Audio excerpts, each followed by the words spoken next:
Buenas tardes a todos, a todas.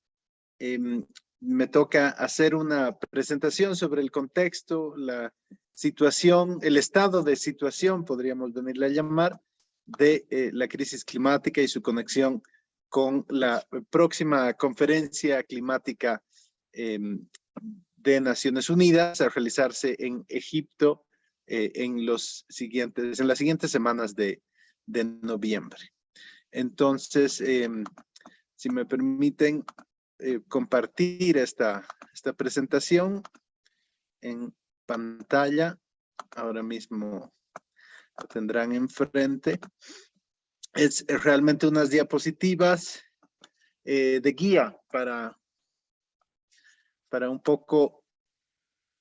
hacer el repaso de los principales elementos que hacen al estado de situación de la crisis climática en estos últimos meses. Entonces, vamos adelante con la revisión de una síntesis de los últimos informes de Naciones Unidas, del panel de expertos de cambio climático de Naciones Unidas, respecto de la situación de avance de la crisis climática y temas asociados. Y lo que podemos comenzar mencionando es que el panel de expertos de cambio climático ha establecido ya, sin lugar ya a dudas ni a discusión, algo que hasta hace el anterior informe publicado en 2017 o anteriores, todavía podían quedar algunas dudas, pero a partir de este último informe se establece que ha sido el ser humano quien ha calentado la atmósfera, el océano y la tierra, produciendo cambios generalizados en los océanos, en las capas de hielo, en los ecosistemas y en la propia atmósfera, ¿no? Esto, dice el panel de expertos de cambio climático, ya es un hallazgo irrebatible, indiscutible. Y esto es, entonces, una diferencia frente al tono de la discusión que teníamos en informes anteriores. También se sostiene, a partir de la revisión de los datos meteorológicos más recientes, de registros de temperaturas, que las últimas 4 décadas han sido las más calientes y más calientes que todas las que le anteceden a 1850. No todas las décadas después de 1850 son más frías o han sido en promedio más frías que las últimas 4 décadas, comenzando en 1980, 1990 y la primera y segunda década del 2000. Entonces, estos son hallazgos realmente que dejan bastante más clara el escenario de debate científico alrededor del cambio climático. No hay dudas de que las causas del calentamiento que hemos visto en los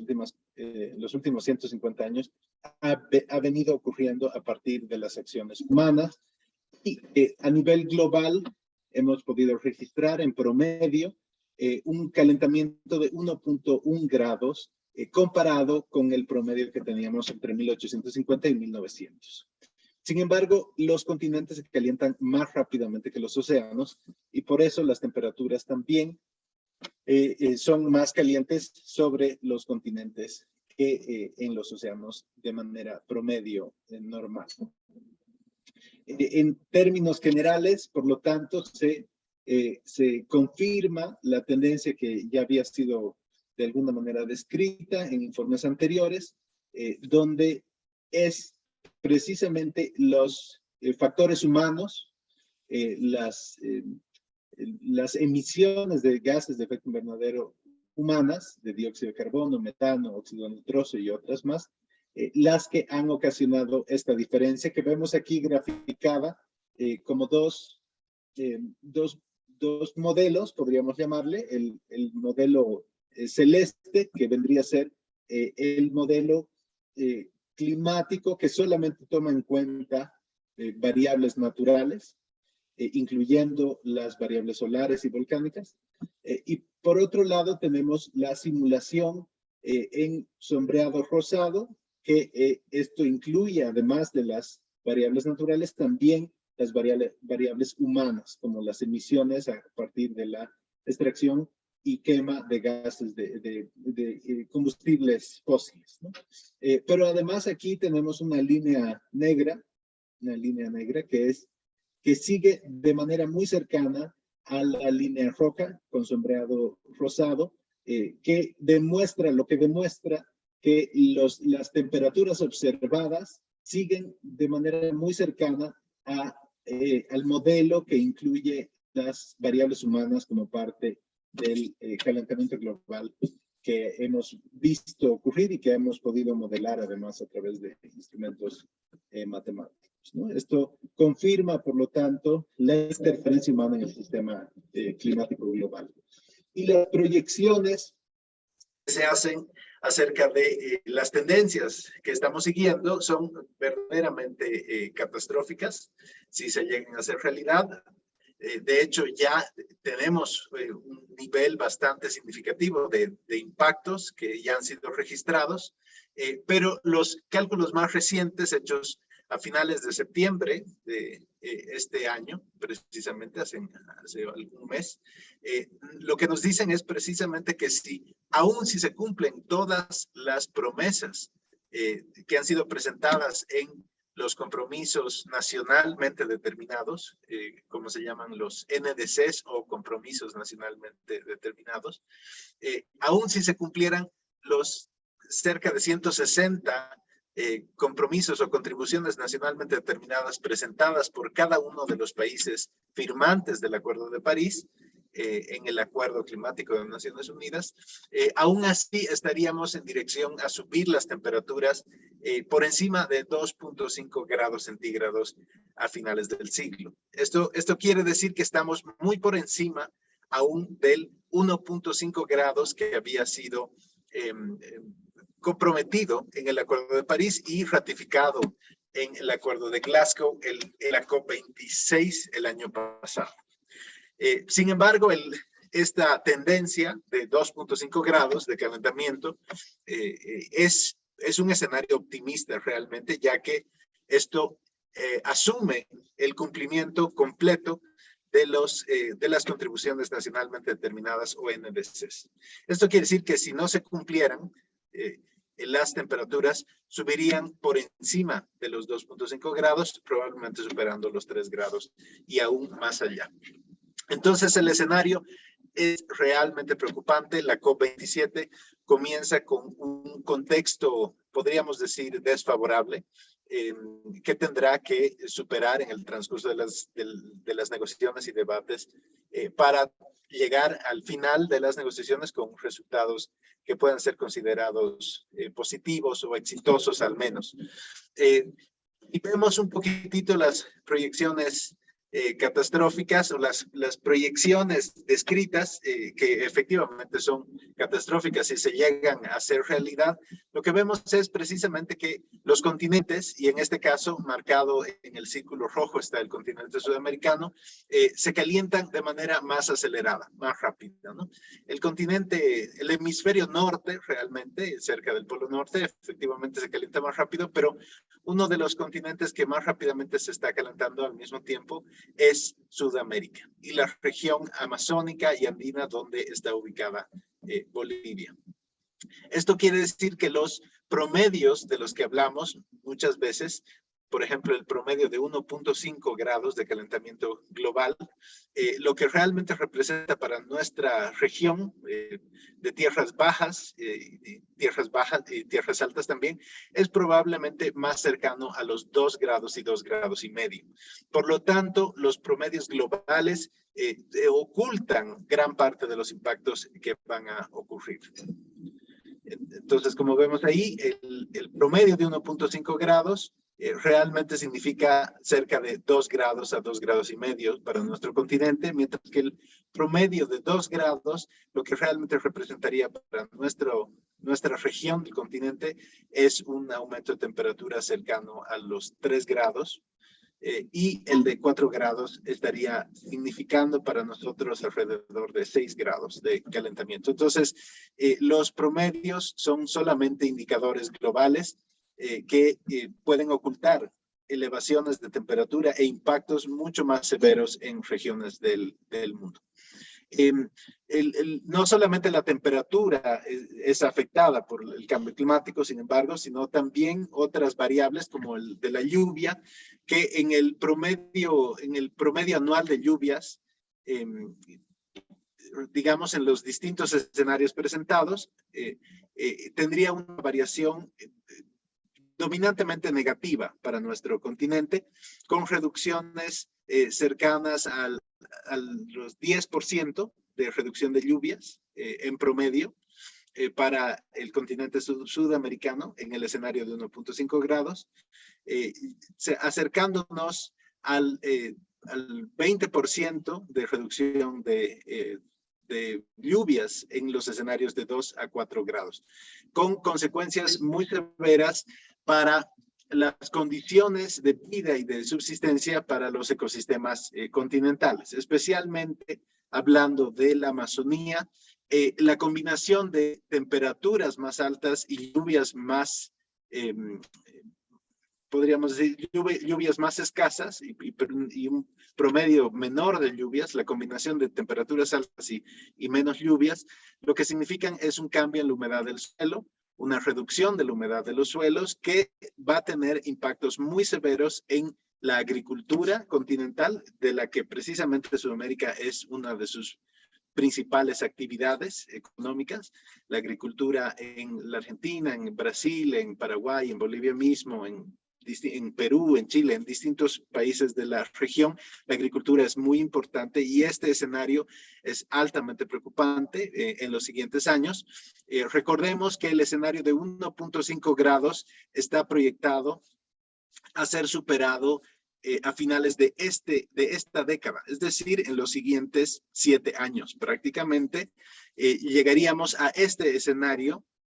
o estamos ya en realidad muy cerca de este escenario de 1.5 grados, que significa ya reducciones significativas de la humedad de los suelos, y en el escenario de 4 grados, por supuesto, es una pérdida de humedad del suelo aún más fuerte, ¿no? Esto no solamente significa impactos en la agricultura, sino también para la propia viabilidad de los ecosistemas, específicamente la Amazonía, el bosque chiquitano, el bosque chaqueño incluso, estarán en un peligro muy severo y probablemente, según los informes científicos, correría el riesgo de desaparecer por completo y convertirse en una gran sabana, en lo que se llama un proceso de sabanización de la selva amazónica. Para el continente, sin embargo, no solamente se trata de temperaturas más altas, que efectivamente podrían llegar en los escenarios más dramáticos a temperaturas superiores a 3 grados, a 4 grados, en el de 2.5 grados, por ejemplo, que es el más probable y en el que al que estamos en dirección en realidad ahora. Estaríamos hablando de temperaturas superiores a los 3 grados para el continente, pero además una concentración de la precipitación en términos generales en periodos mucho más cortos, ¿no? Entonces, las máximas de lluvia en 5 días se verían cada vez más intensificadas, podríamos decir, con aumentos del 20%, 15-20% de precipitación máxima en periodos cortos de 5 días. Sin embargo, no solamente van a aumentar las lluvias concentradas, sino que también van a incrementarse los días secos consecutivos. Esto quiere decir los periodos de estiaje de lluvia, en realidad los periodos de sequía, los periodos sin lluvia, van a alargarse y van a hacerse muy comunes los periodos superiores a 20 a 30 días sin lluvia para el continente en los escenarios de 2 a 4 grados que tenemos en pantalla. Pero ¿qué es lo que está en juego realmente para el continente y para nuestro país en términos más específicos? Podemos hablar de estos dos grandes ecosistemas. En cuanto a la Amazonía, lo que tenemos enfrente realmente son señales de un colapso en camino a ocurrir. El 75% de la cuenca amazónica, que a través de estudios satelitales, muestra señales de que ya no está pudiendo recuperarse de las sequías en la misma velocidad que lo hacía anteriormente. Entonces los árboles están muriendo más y están creciendo más lento también. Investigadores brasileños sostienen, por ejemplo, que la Amazonía podría desaparecer prácticamente por completo en 15 a 30 años. Esto quiere decir que para el año 2040, más o menos, podríamos haber perdido por completo la Amazonía. Un riesgo realmente muy preocupante para el destino de tanto las poblaciones humanas, indígenas, urbanas, rurales que viven en estos lugares, pero también para la enorme riqueza de biodiversidad que tiene su centro, su epicentro en el mundo entero, en la selva tropical más biodiversa del planeta. Lo que nos dicen algunos estudios realizados por investigadores brasileños, precisamente Carlos Nobre es uno de estos muy importantes científicos estudiosos de la temática de la dinámica del bosque amazónico frente a la crisis climática. Lo que sostiene es que si además impulsamos la deforestación por encima del 20 a 25% de la superficie amazónica total, se cruzaría un punto de no retorno del que ya no va a ser posible recuperar a la Amazonía, ¿no? Sería el inicio de la sabanización con ya imposibilidad de recuperarla. Estamos ahora en un punto de deforestación cercano al 17%, o lo estábamos en 2021, lo que significa que estamos al límite mismo de haber empujado a la Amazonía por encima del punto de no retorno. Esto, junto con el aumento de las temperaturas, la disminución de lluvias, significaría la pérdida ya inevitable, la sabanización del bosque amazónico. Otro dato muy preocupante revelado en últimos informes es que precisamente la época seca para la Amazonía ya no dura lo que duraba antes, sino que hoy en día ya se ha extendido con 4 semanas anualmente, es decir, un mes adicional de sequía que estaría viviendo la Amazonía en estos últimos años.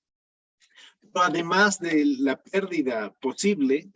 de la Amazonía, del bosque amazónico chiquitano y también la propia y el propio bosque chaqueño, a través de, por ejemplo, los mega incendios que hemos visto profundizarse o repetirse desde el 2019, otro problema muy latente para nuestra región del continente es la desaparición y derretimiento de glaciares a través de sencillamente su derretimiento por las temperaturas cada vez más altas. Este proceso ha sido iniciado o se ha registrado sus primeros avances en el retroceso de los glaciares, en la disminución del volumen de hielo de los glaciares. Comenzó en 1980 aproximadamente, cuando se registraron las primeras reducciones de los volúmenes de glaciares, pero el 2009 ya en nuestro país se pierde cerca de 2/3 partes de una buena parte de los glaciares en la cordillera real, y, por ejemplo, desaparece por completo algunos glaciares, como en el caso de Chacaltaya, la pista de esquí más alta del mundo, además con un valor turístico muy importante, que llega a desaparecer por completo en 2009, con impactos bastante grandes en la hidrología local también, además de otros impactos. Para el 2016 se establecen, por ejemplo, algunos datos interesantes que nos dicen que las zonas altas del altiplano, estamos hablando en las zonas altas del país, las tierras altas de Bolivia, dependen de hasta un 61% del aporte de los glaciares, mientras que en años secos, como el 2016, se depende hasta en un 85% del agua que baja del derretimiento de glaciares. Esto devino precisamente en la gran crisis del agua que ocurrió en el 2016 con el desabastecimiento, el corte del servicio y desabastecimiento de agua en las ciudades de La Paz, Oruro, Sucre, Tarija, Cochabamba, que en distinto grado fueron impactados por este desabastecimiento, aunque aunque La Paz definitivamente fue la ciudad más impactada en Bolivia, en territorio boliviano. En la actualidad, calculamos un derretimiento superior al 42% de los hielos y probablemente muy cercano ya al 50% de los nevados en el país. Salió un informe el 2020 a partir de el análisis de imágenes satelitales desde 1980 hasta el 2020, es decir, 40 años de datos satelitales que fueron analizados y se determinó una reducción del 42% de la superficie de hielo o de nieve en la cordillera andina, en términos generales, en las cordilleras andinas, una reducción del 42% de los glaciares andinos. Sin embargo, el dato que es del 2020, para Bolivia es probablemente una subestimación, ya que el volumen de los glaciares bolivianos es más pequeño, pero además también hemos visto un derretimiento más acelerado en estos glaciares más pequeños, ¿no? Ya para el 2009 se reportaban la pérdida de cerca de 2/3 partes de una buena cantidad de glaciares en la cordillera real, lo que supone que para la actualidad, para el 2022, probablemente ya hemos superado cerca del 50%, y ya no solamente del área, sino del volumen de hielos, aunque por el momento no tenemos inventarios que puedan confirmar esto. Es muy probable que estemos acercándonos ya al 50%, ¿no? Especialmente con referencia a este estudio que les mencionaba del 2020, que reporta una reducción del 42% a nivel general de los glaciares tropicales andinos. Este dato acerca de la dependencia de agua de glaciares para las zonas altas de nuestro país viene del Atlas de Glaciares y Aguas Andinas, que fue publicado en 2019 por la UNESCO. Pero en términos generales, este año ha significado definitivamente una profundización de los impactos. Hay un reconocimiento global acerca de lo que ha significado el inicio en términos más concretos de la crisis climática, ¿no? Tenemos, para mencionarles algunos eventos que han sido muy significativos, hitos en la profundización de la crisis climática. Podemos mencionar a las grandes inundaciones ocurridas en Pakistán entre julio y agosto, precisamente como producto precisamente del derretimiento de glaciares en la cordillera del Himalaya, junto con una lluvia que duró prácticamente por 8 semanas ininterrumpidas, significó la inundación de 1/3 parte de Pakistán, del territorio pakistaní, y el desplazamiento de cerca de 33 millones de refugiados climáticos que perdieron sus hogares y tuvieron que trasladarse, ¿no? Desplazados hacia otras partes del país. Este desastre, solo este desastre produjo al menos 1.500 muertes, aunque es probable que esto sea una subestimación por todas las consecuencias secundarias y posteriores que sigue teniendo este evento que no se ha resuelto hasta ahora, ¿no? Por otro lado, hemos registrado este año nuevamente olas de calor bastante pronunciadas en la India y en el Reino Unido. En el Reino Unido, por primera vez en la historia, se registró una temperatura superior a 40 grados, lo que es una temperatura bastante alta para los registros que se tenían en este país, mientras que en territorios de India y Pakistán se registraron temperaturas cercanas o virtualmente de 50 grados y más allá, con cientos de muertes en esta región del mundo. Europa vive todavía este año la peor sequía en 500 años, con grandes impactos sobre la navegabilidad de ríos, pero también la producción misma de energía eléctrica a través de hidroeléctricas, lo que se combina con la crisis energética más amplia produciendo además una reducción de la producción de energía hidroeléctrica. Y más recientemente, en Sudán estamos viendo ocurrir inundaciones también los últimos meses con poblaciones superiores a 250,000 personas afectadas, con cientos de muertes igualmente ocurriendo en estas últimas semanas. Entonces, realmente el último año, este año que estamos viviendo, ha significado una profundización de la crisis climática y un contexto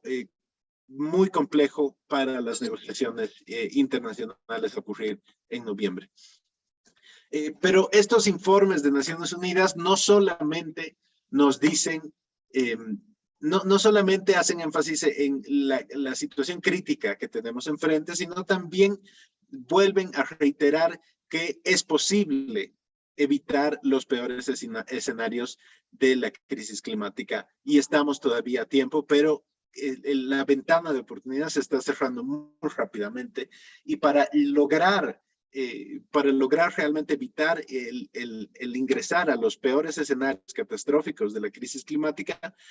vamos a necesitar al menos estas 4 acciones que son además objeto central de las negociaciones de cambio climático. En primera instancia, necesitamos llegar al tope de las emisiones en 2025, según la última ciencia publicada por el tercer informe del 6º ciclo de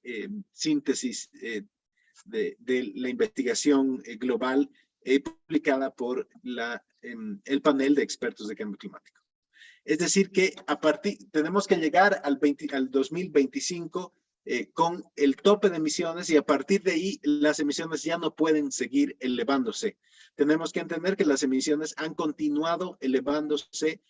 desde aproximadamente 1850 hasta la fecha sin tener prácticamente ningún descanso. Uno de los descansos más recientes que hemos visto en el aumento de las emisiones ha sido precisamente el 2020 a causa de la pandemia de COVID-19 que significó una frenada en seco para las industrias y actividades humanas en términos generales, en términos económicos. La economía se paró, las fábricas en el Asia, en la China, en varios lugares del mundo desarrollado se pararon, los aviones dejaron de volar y aún así con esta podríamos decir, este gran obstáculo a las actividades industriales y económicas, la reducción de emisiones en 2020 solo fue de 7%. Bajó 7%, pero rápidamente a finales del 2020 ya habíamos prácticamente recuperado nuevamente ese pequeño porcentaje que había sido logrado, esa reducción que había sido lograda a partir del COVID-19, lo que significa que el pequeño obstáculo que representó el COVID-19 para el aumento de emisiones fue rápidamente superado nuevamente el 2021 y el 2022 está nuevamente en dirección a convertirse en un año récord de emisiones. Entonces, estas emisiones que han seguido aumentando, según los últimos informes, deben llegar a su máximo tope el 2025. Y a partir del 2025 necesitamos reducir las emisiones globales en 45 a 43% para el 2030. Estas son las 2 primeras acciones que deberíamos lograr hasta el 2030. Llegar al tope de emisiones al 2025 y además reducir prácticamente a la mitad las emisiones globales para el 2030. Y la tercera acción que nos describe el panel de expertos de cambio climático para resolver la peor versión de la crisis climática o los peores escenarios es reducir a 0 el total de emisiones globales para el 2050, a lo que se le ha venido a llamar el cero neto. En los informes recientemente entregados por Naciones Unidas, precisamente se describe a los bosques como un área, un sector central, muy relevante para la solución a la crisis climática, debido a que es en los bosques donde se puede frenar las emisiones de manera más acelerada, porque solo necesitamos dejar de deforestarlos para evitar las emisiones que se producen a partir del cambio de uso de los suelos, a partir de la deforestación. Entonces, los bosques son muy importantes para acelerar rápidamente la reducción de emisiones y lograr que estas sean lo suficientemente rápidas y baratas, además, porque un dato muy interesante que nos menciona este último artículo o este último documento publicado en marzo de este año, el informe del tercer grupo de trabajo del panel de expertos de cambio climático, lo que nos dice es que la reducción de 1 tonelada de dióxido de carbono en los bosques costaría alrededor de $20 por tonelada. Mientras que con la tecnología que se está desarrollando para la absorción de carbono, para la captura de carbono y su bombeado a formaciones geológicas en el subsuelo, por ejemplo, el costo de reducir 1 tonelada de carbono superaría los $200 la tonelada. Es decir, un factor de 10 más caro que las acciones en los bosques. Entonces, los bosques son realmente centrales y aquí hay una misión, una oportunidad muy importante para nuestro país de promover una forma más sostenible de gestión y uso sostenible de los bosques en vez de continuar expandiendo las actividades de la frontera agrícola y la ampliación de otras actividades que demandan de deforestación. Sin embargo, un apartado, un paréntesis muy importante que hacen estos estudios también es que sostienen o que afirman que las acciones para reducir las emisiones en los bosques, es decir, las acciones para evitar la deforestación, no pueden de ninguna manera reemplazar la reducción del uso de los combustibles fósiles. Es decir, no podemos dejar de deforestar para seguir justificando las emisiones de gases de efecto invernadero en otros países, en otras regiones, a través de la extracción y uso más acelerado del petróleo. Entonces, los bosques pueden ayudarnos a reducir rápidamente las emisiones, pero no nos pueden ayudar a compensar el volumen de gases de efecto invernadero que está siendo producido por el sector de energía y transporte. Este es un dato muy importante que además es central en el cuestionamiento que se hace todavía de los mercados de carbono, una herramienta que fue inicialmente implementada en el protocolo de Kioto, si ustedes se acuerdan, en la primera década del año 2000,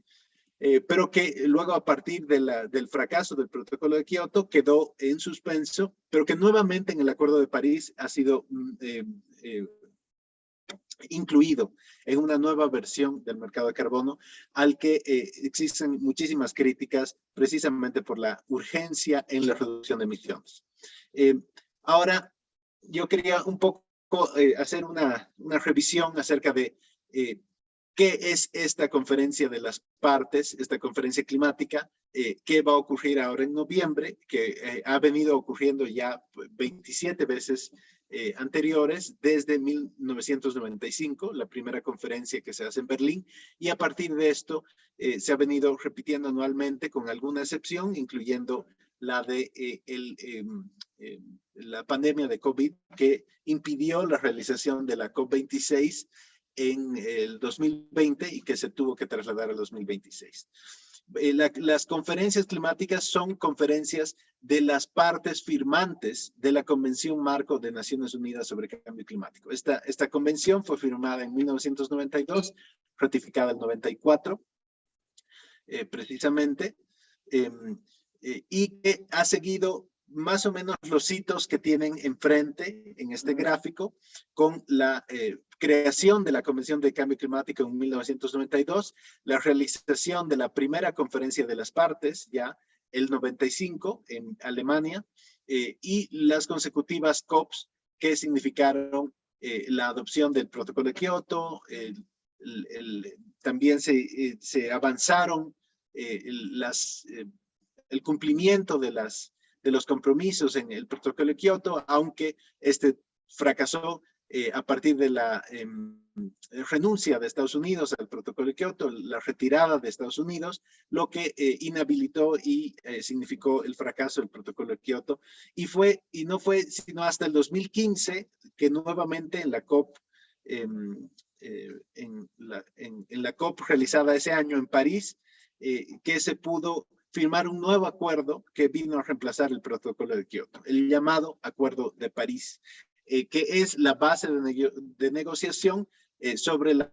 que se va a discutir y debatir en la COP27. Entonces, estamos ahora en la COP27, en el primer periodo de compromiso del Acuerdo de París, podríamos llamarle, el recuadro rojo de acá, que ha sufrido ya algunos retrasos a partir de precisamente la pandemia de COVID-19, además de las consecuencias económicas y de la propia guerra. La conferencia de las partes, entonces, es la reunión de los países firmantes de la Convención Marco de Naciones Unidas sobre Cambio Climático, ¿no? Entonces, aquí se juntan todos los países a los que también se les llama partes en el contexto de la Convención de Cambio Climático, podemos subdividir, digamos, a los países o partes de la Convención de Cambio Climático en en 4 grandes bloques, que en este mapita que tienen enfrente están coloreados con el color verde, que es el anexo 1. El anexo 1 se llama así porque es un grupo de países que está listado al final de la convención, del texto de la Convención Marco de Cambio Climático, donde se adjunta como anexo una lista de los países industrializados que habían o que han contribuido en mayor medida a las emisiones de gases de efecto invernadero y que por lo tanto tienen una responsabilidad más importante sobre la crisis climática.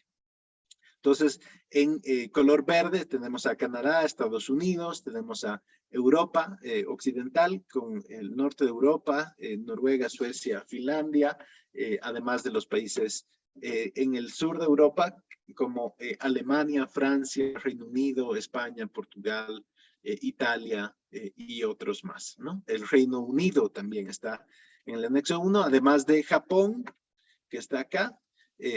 Australia y Nueva Zelanda. En el anexo 2 tenemos al bloque de la ex Unión Soviética, que son países industrializados, podríamos llamarle, pero que a partir de la caída del muro de Berlín se redujeron en el tamaño de su economía y en vez de aumentar sus emisiones, más bien las empezaron a reducir, ¿no? Como la propia consecuencia económica de la caída del muro de Berlín, que significó una depresión económica muy grande para los bloques de la ex Unión Soviética, significó también al mismo tiempo una reducción de sus emisiones. Entonces, a estos países se los adjunta también al final del texto de la Convención Marco de Cambio Climático como el anexo 2, que está marcado en el mapa con el color azul. Luego tenemos a los países en vías de desarrollo, que son el bloque de otros países no industrializados o en vías de desarrollo, como se les llama también, entre los que está Centroamérica, Sudamérica, el África, Medio Oriente y el Asia oriental y occidental, además de Indonesia y las naciones del Pacífico o de Oceanía. Entonces, estos son los 3 bloques principales y tenemos un bloque de países más pequeños, pero que son muy significativos en las gestiones que han venido realizando para dar mayor atención y levantar el nivel de debate y de discusión sobre los peligros de la crisis climática. Y estos son los países menos desarrollados y los estados insulares, como por ejemplo Tuvalu, como por ejemplo las Islas Maldivas, como por ejemplo las islas también que se encuentran en el Pacífico y en el Caribe, ¿no? Entonces, todas estas islas comparten la situación de mayor peligro a causa de sus bajos niveles sobre los océanos. Entonces, con el aumento de los niveles de los océanos, producto de la expansión térmica del agua, el agua al calentarse se vuelve, ocupa un mayor volumen y por lo tanto la elevación de los océanos es inevitable. A partir de esto, las islas más bajas se encuentran en un peligro de desaparición, y es precisamente por esta razón que los estados insulares como Tuvalu y Maldivas y otros han sido especialmente activos en promover un debate alrededor de la crisis climática. Estos países o estos grupos que les he mencionado también de alguna manera son la base de los bloques de negociación que son las partes más activas en el debate de las conferencias de las partes, como la que ocurrirá en la COP27. El contexto general para esta conferencia de las partes específica, para esta conferencia climática o conferencia de las partes, como también se le conoce, es que el anfitrión esta vez es un país en vías de desarrollo, un país norteafricano. Egipto es el anfitrión actual. Que esto es el hecho de que Egipto sea el anfitrión tiene dos caras. Por un lado, al ser un país en vías de desarrollo, puede representar mejor las preocupaciones de los países en vías de desarrollo alrededor de, por ejemplo, temas como el de financiamiento. Egipto entiende mejor la situación de dificultad que están atravesando países como, por ejemplo, Pakistán, como los estados insulares, o incluso países como el nuestro, como Bolivia, a partir de los impactos ya presentes de inundaciones, de desaparición de glaciares y otros. Entonces, Egipto puede compartir esta posición nuestra, pero por otro lado, recordemos, Egipto, el gobierno egipcio, producto o consecuencia de la revolución árabe, lamentablemente significó la llegada al poder de un gobierno muy poco democrático, con una línea muy dura en contra de la sociedad civil, con denuncias de violación a los derechos humanos muy serias, prohibiendo las expresiones de manifestación y protesta, por ejemplo, a la sociedad egipcia. Y esto significa también una presencia muy limitada de sociedad civil en el marco de la Conferencia de las Partes este año, y además una preocupación generalizada. Puedo confirmar, por ejemplo, que el tono de debate y de discusión de los actores de la sociedad civil que están preparándose para ir a la COP27 es muy preocupada por la amenaza que representa esta actitud represiva del gobierno egipcio frente a la sociedad civil y el papel de ONGs. Entonces, el papel o el hecho de que la COP de este año se realice en Egipto tiene estas dos caras y estas dos complicaciones que definitivamente no nos dejan muchísimo optimismo alrededor de cuál podrá ser el papel de la sociedad civil en presionar, en continuar impulsando acuerdos más ambiciosos y que realmente sean una solución al peligro de la crisis climática. Por otro lado, la COP27 también está ocurriendo en un contexto de guerra entre Ucrania y Rusia inicialmente, pero que a partir de el apoyo que Ucrania está recibiendo por parte de Occidente, también ha involucrado a muchísimos más, pero además también a través de los efectos en el mercado de energía, ha significado grandes impactos en la propia economía. Pero en términos generales, la guerra entre Rusia y Ucrania representa obstáculos diplomáticos muy severos, muy grandes, porque el tono de diálogo y de debate entre los países, entre Rusia y Estados Unidos, entre Rusia y Europa, entre China y Estados Unidos, ha definitivamente se ha enfriado muchísimo. Es un diálogo muy difícil el que se está logrando generar en los niveles diplomáticos entre estos países, con muchas acusaciones, con muchos conflictos económicos también a partir del comercio de productos estratégicos como la energía, como los alimentos, que han sido instrumentalizados de cierta manera en este conflicto armado, en esta guerra entre Rusia y Ucrania, pero que amenaza en expandirse, ampliarse a otros sectores del mundo, como por ejemplo el actual tensionamiento que estamos viendo entre Taiwán, Estados Unidos y la China, ¿no? A partir de demandas de independización de Taiwán y y también el hecho de que China lo considera su territorio, ¿no? Entonces, estos conflictos en otras partes del mundo también podrían significar una profundización de la guerra, lo que definitivamente no es una buena noticia en términos generales, pero tampoco lo es para el contexto de la COP27. Por otro lado, las consecuencias de la guerra entre Rusia y Ucrania han significado un aumento de los precios. El embargo energético que se ha querido imponer a Rusia ha significado un aumento en los precios en términos generales. Ha significado también un impulso o estímulos para la exploración en nuevas áreas y, por ejemplo, Estados Unidos, el propio Reino Unido, supuestamente muy ambicioso en términos climáticos, están ya aprobando nuevos permisos de exploración en el Atlántico Norte, cerca del Polo Norte en Estados Unidos, y otros lugares donde no se había todavía explorado y que esperábamos que se dejen intactos, precisamente con la preocupación de la crisis climática. Hoy en día están siendo nuevamente explorados y es muy probable que esto nos lleve en términos generales a un aumento de las emisiones y a un retroceso en general de los compromisos de reducción de emisiones en vez de lo contrario, que es lo que debería ocurrir en el contexto especialmente de la crisis climática. Y como consecuencia general de todo esto, avisos y señales en los indicadores económicos globales de un inicio de una depresión económica en términos generales,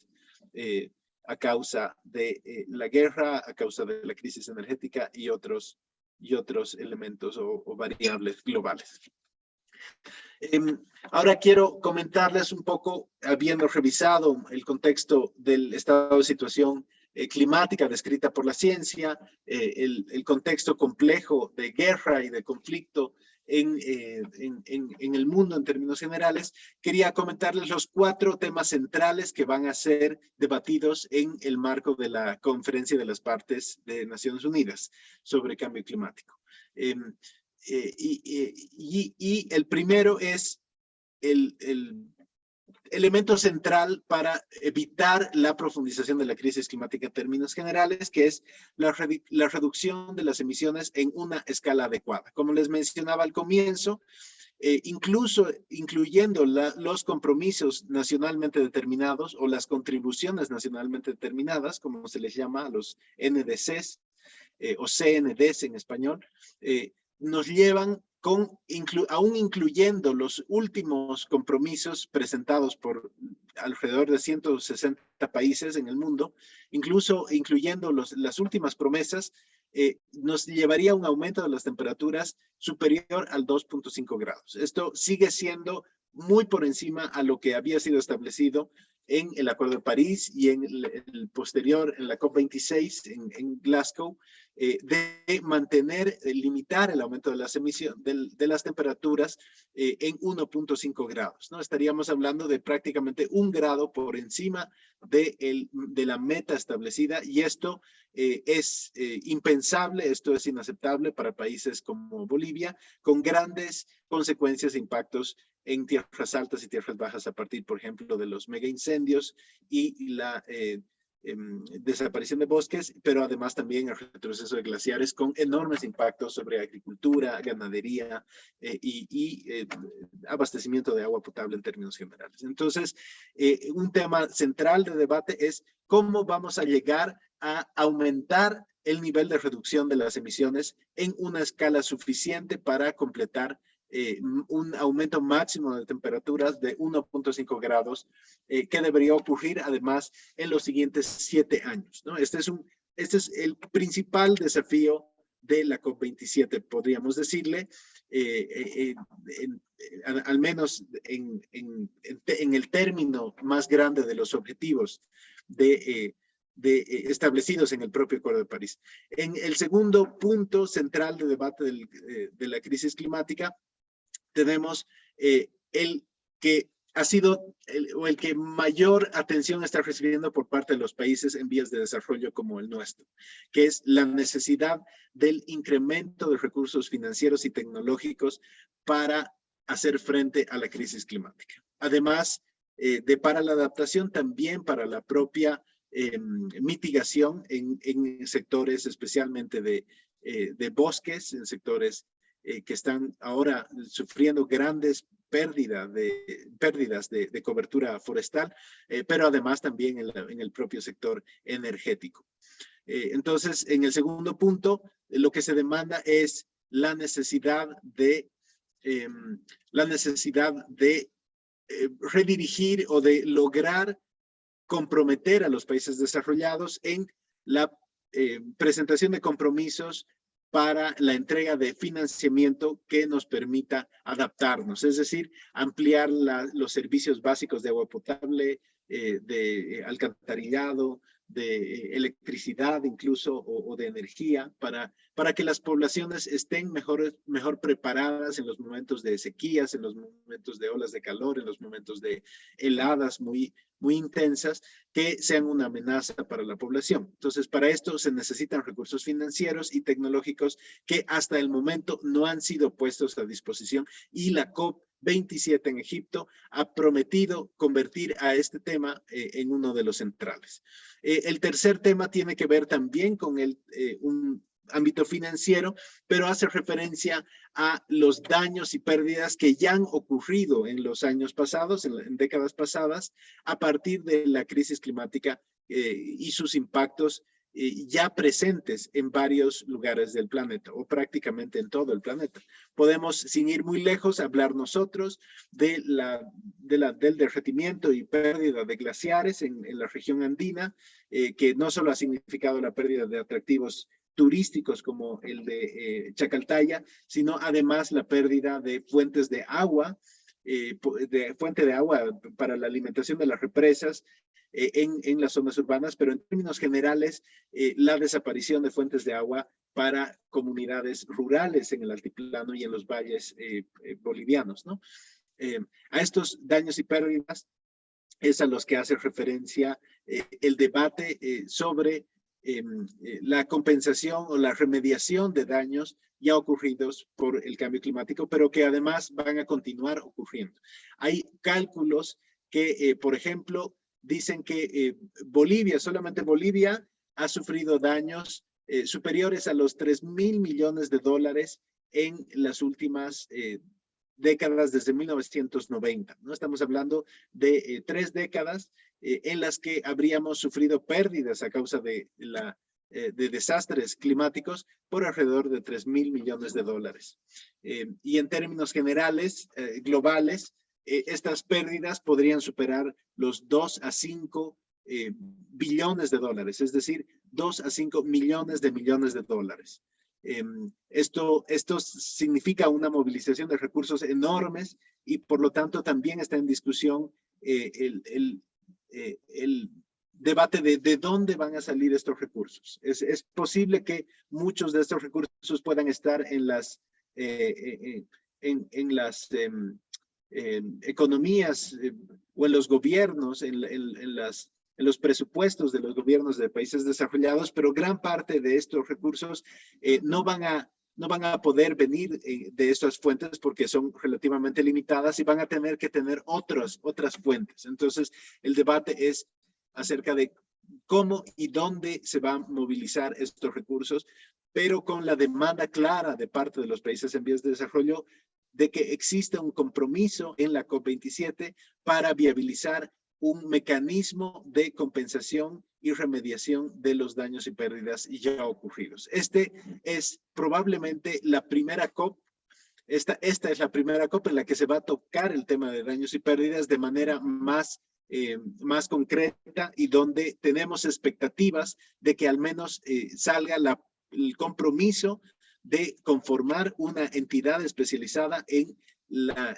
remediar los daños y pérdidas, compensar por los daños y pérdidas a través de transferencias económicas que permitan a los países en vías de desarrollo reconstruir infraestructura, en mejorar tal vez también la infraestructura dañada para poder resistir mejor los embates futuros de la crisis climática. Y el cuarto punto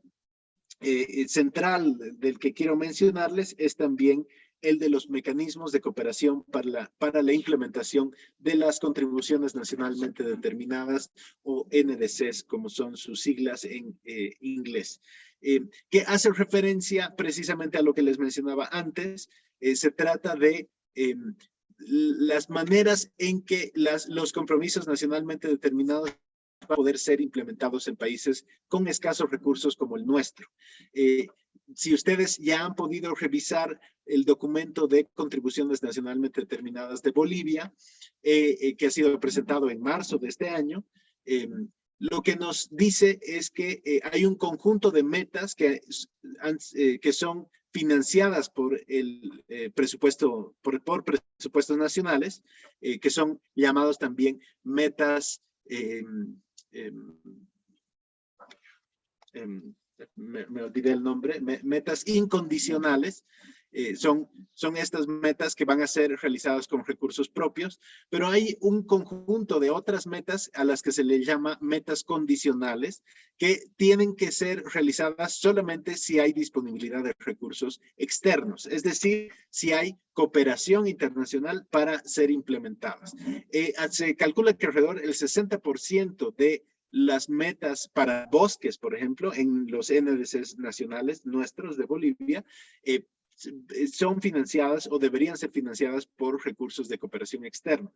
Esto significa que alrededor de el 60% de las acciones para la conservación de bosques estarían pendientes de ser financiadas por la cooperación internacional. Y por lo tanto, este es un tema central para también las negociaciones desde la perspectiva de países en vías de desarrollo como el nuestro. Otro mecanismo de cooperación es precisamente el del mercado de carbono, del que les comentaba antes, que ha recibido muchísimas críticas, ya que es un mecanismo que ha fracasado en su primera versión durante el protocolo de Kioto, pero que además tiene problemas estructurales muy severos, ya que lo que representa es un mecanismo de traslado de las responsabilidades de reducción de emisiones de los países desarrollados a los países en vías de desarrollo a través de la compra de bonos de carbono de países en vías de desarrollo que han, por ejemplo, protegido bosques o evitado deforestación, y a través de esta deforestación evitada, la generación de certificados de emisiones evitadas, y a través de esto la venta de estos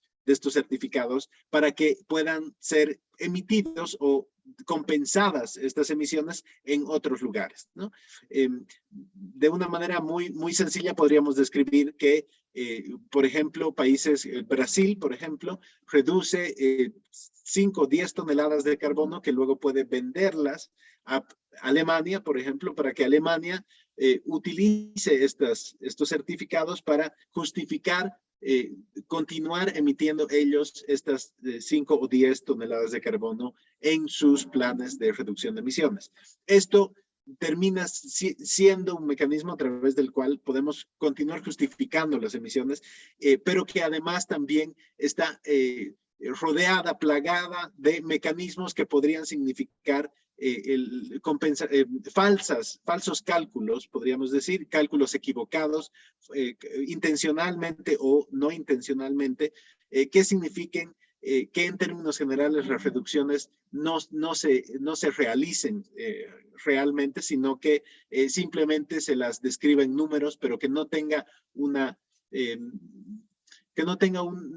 una correlación con lo que está ocurriendo en la realidad. Es decir, que las emisiones no se realicen debido a que, por ejemplo, estos bosques terminan incendiándose, podría ser una opción, o que los cálculos han sido demasiado optimistas y han incluido mayores toneladas de carbono de lo que realmente deberían ser. Entonces, todos estos factores que les menciono han servido para criticar el mecanismo del mercado de carbono, y el propio Acuerdo de París ha creado una opción alternativa al mercado de carbono, a lo que se le llama los mecanismos desvinculados de carbono. Uno de los puntos precisamente en los que Bolivia está, la delegación boliviana oficial del gobierno está concentrando esfuerzos para poder viabilizar estos mecanismos no vinculados al mercado de carbono, pero que de todas maneras signifiquen la transferencia de recursos para lograr una mejor gestión, financiar proyectos que hagan una gestión sostenible, responsable de los bosques y que más bien permitan la emergencia, el desarrollo de una economía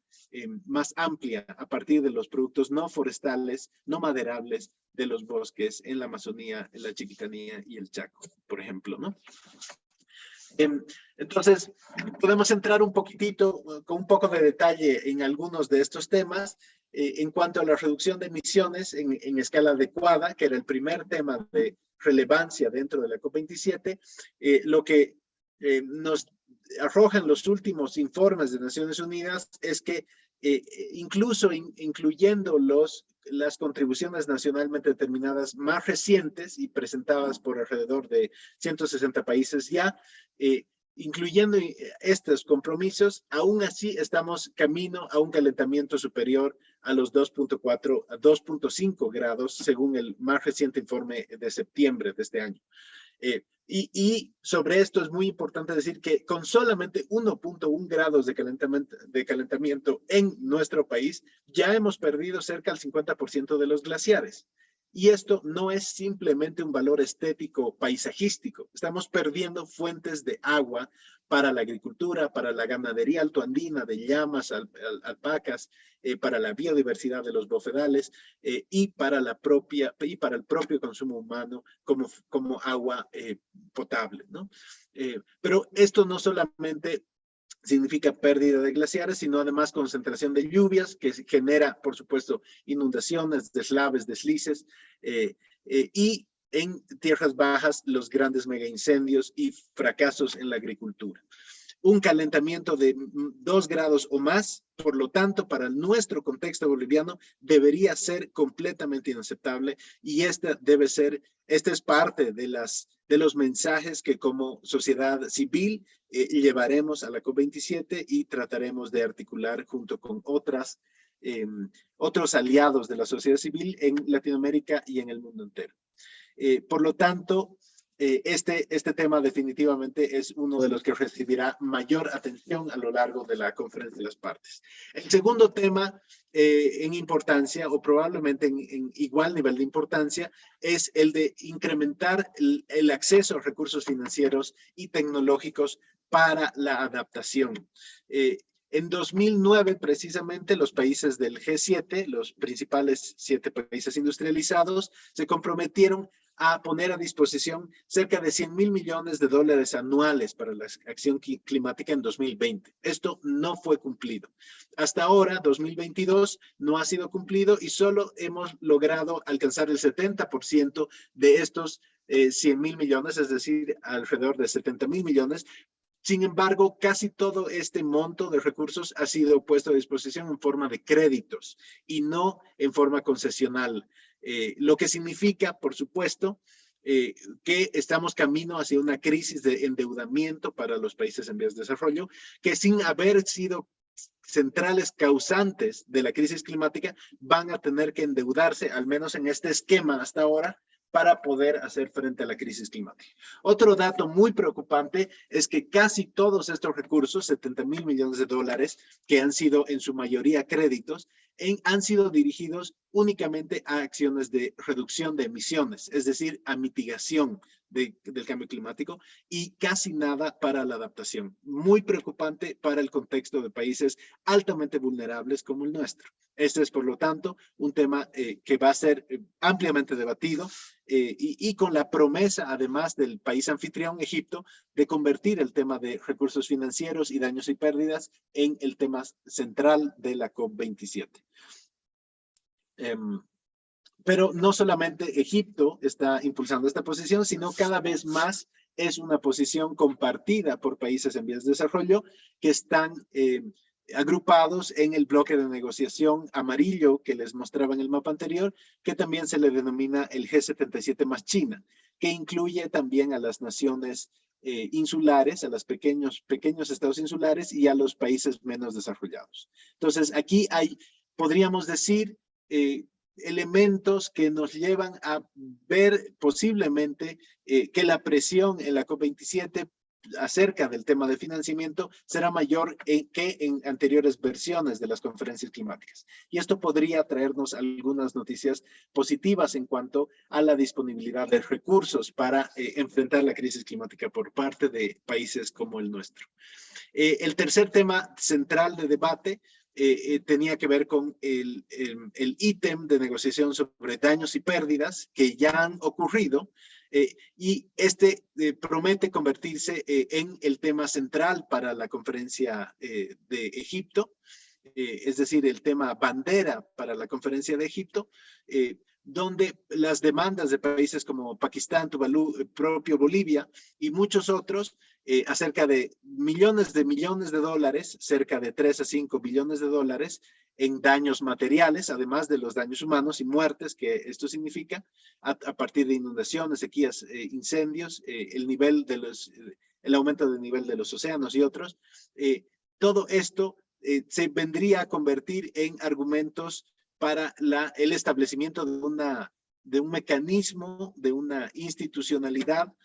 para la reparación de los daños y pérdidas, como lo están demandando los países. Estos daños y pérdidas van a continuar ocurriendo incluso si es que seríamos exitosos en lograr detener el aumento de las temperaturas en 1.5 grados. Entonces, este tema significa que, a diferencia de las anteriores negociaciones de cambio climático, la actual negociación está convirtiéndose en una negociación sobre los daños ya ocurridos del cambio climático. Las anteriores conferencias de cambio climático habían tratado más temas futuros, como cómo vamos a lograr reducir las emisiones, cómo vamos a lograr adaptarnos a los impactos que van a ocurrir, y entonces el tono del debate siempre había sido más a futuro, lo que va a pasar adelante, en los escenarios del 2030, 2050, 2100. Eran el centro en realidad de los debates, ¿no? Sin embargo, con el ítem de daños y pérdidas, lo que hacemos con las negociaciones es traerlas al presente y empezar a discutir acerca de los impactos ya ocurridos, que, como les menciono, a nivel global se acercan a los millones de dólares. En español, billones. En inglés se le dice a esa escala trillones de dólares, millones de dólares, ¿no? Entonces, esto es muy importante mencionar. Definitivamente, daños y pérdidas convierten, a diferencia de otras COPs, convierten a esta COP27 en un debate acerca de la actualidad, los impactos que estamos ya sintiendo hoy en día. Y el ejemplo icónico de el desastre en Pakistán, con cerca de 33 millones de personas desplazadas y una tercera parte del país inundado, ha representado un cambio en la escala de los impactos climáticos. Esto es muy importante mencionarlo y entenderlo para comprender la escala del debate y la discusión que está teniendo esta COP27 y sus diferencias con las anteriores.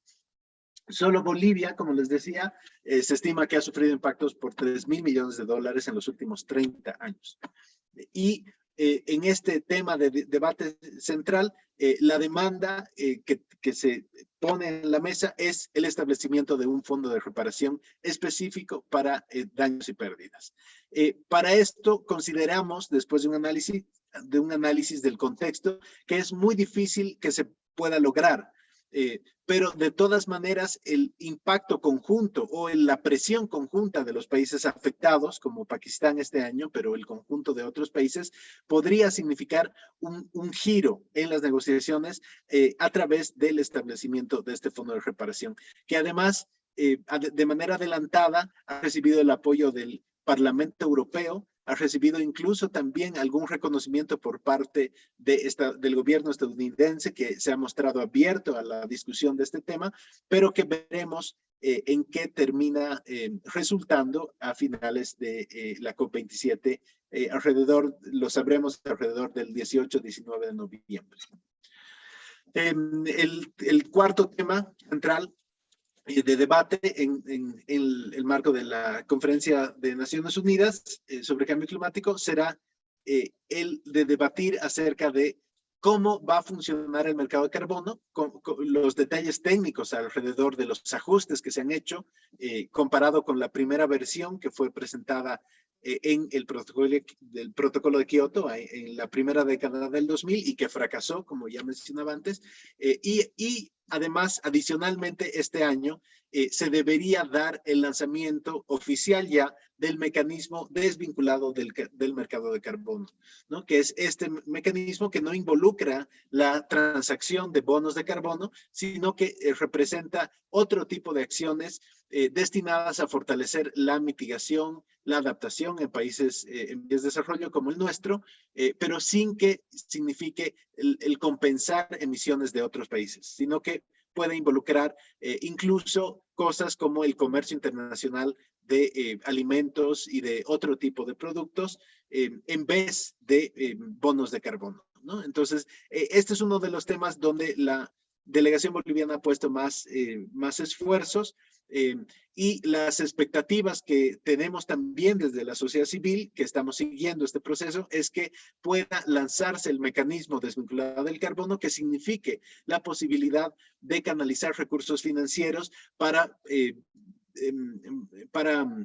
financiar las acciones de reducción de emisiones y de gestión de los bosques con la producción de alimentos de los bosques como balanceados, como pulpas de fruta, como aceites vegetales, que permitan reemplazar o que permitan de alguna manera darle una alternativa al mercado de la agroindustria y los commodities que han venido a funcionar como la principal variable que impulsa la deforestación en nuestro país y en el continente en su conjunto. Entonces, este tema no es un tema menor. Sin embargo, queda mucho todavía por debatirse alrededor de qué forma tomará este mecanismo. Se ha discutido de una plataforma virtual donde se pueden colgar los proyectos nacionales, por ejemplo, los proyectos que Bolivia pueda proponer para reducir la deforestación y lograr la gestión de los bosques en territorio boliviano, y cómo esto va a ser correspondido por financiamiento de parte de los países desarrollados, ¿no? Entonces se ha propuesto una plataforma virtual donde se puedan colgar los proyectos de respuesta climática, podríamos llamarles, y por otro lado, en la misma plataforma se puedan colgar también las ofertas de financiamiento de países de países desarrollados, más bien de países industrializados, para poder emparejar las demandas de financiamiento para reducción de emisiones de deforestación, por ejemplo, con financiamientos que no estén buscando simplemente compensar sus emisiones a través del mercado de carbono. Y como les decía, el gobierno boliviano está impulsando la opción alternativa al mercado de carbono, es decir, el mecanismo desvinculado del mercado de carbono, como una forma que podría ser, o como un mecanismo que podría ser usado para impulsar programas de gestión sostenible de bosques, bofedales también, que son muy importantes fuentes de carbono, los bofedales o humedales altoandinos, que también están desapareciendo y disecándose en forma acelerada a partir del derretimiento de glaciares. Entonces, esto también requiere de un manejo, no solamente para evitar la